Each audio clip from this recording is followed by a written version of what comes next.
يا أيها النبي لم تحرم ما أحل الله لك تبتغي مرضات أزواجك والله غفور رحيم. قد فرض الله لكم تحلة أيمانكم والله مولاكم وهو العليم الحكيم. وإذ أسر النبي إلى بعض أزواجه حديثا فلما نبأت به وأظهره الله عليه عرف بعضه وأعرض عن بعض. فلما نبأها به قالت من أنبأك هذا؟ قال نبأني العليم الخبير. إن تتوبا إلى الله فقد صغت قلوبكما وإن تظاهرا عليه فإن الله هو مولاه وجبريل وصالح المؤمنين والملائكة بعد ذلك ظهير.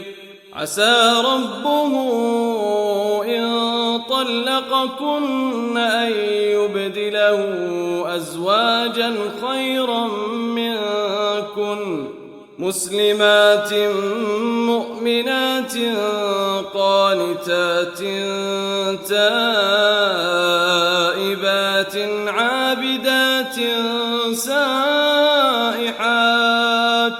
سائحات ثيبات وأبكارا.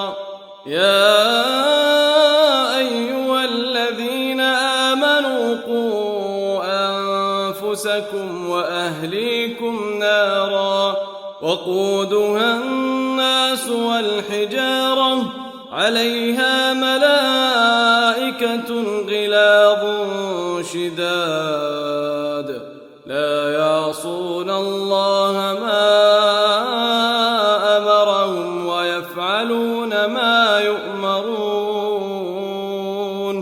يا أيها الذين كفروا لا تعتذروا اليوم إنما تجزون ما كنتم تعملون. يا أيها الذين آمنوا توبوا إلى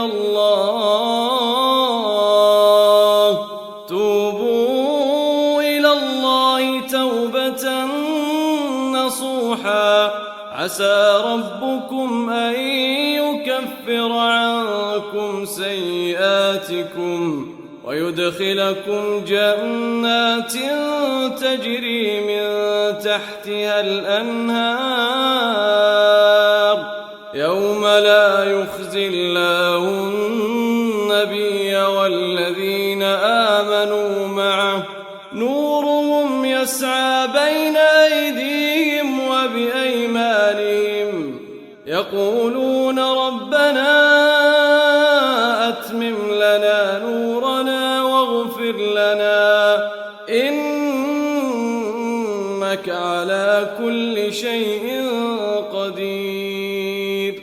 يا أيها النبي جاهد الكفار والمنافقين واغلظ عليهم ومأواهم جهنم وبئس المصير.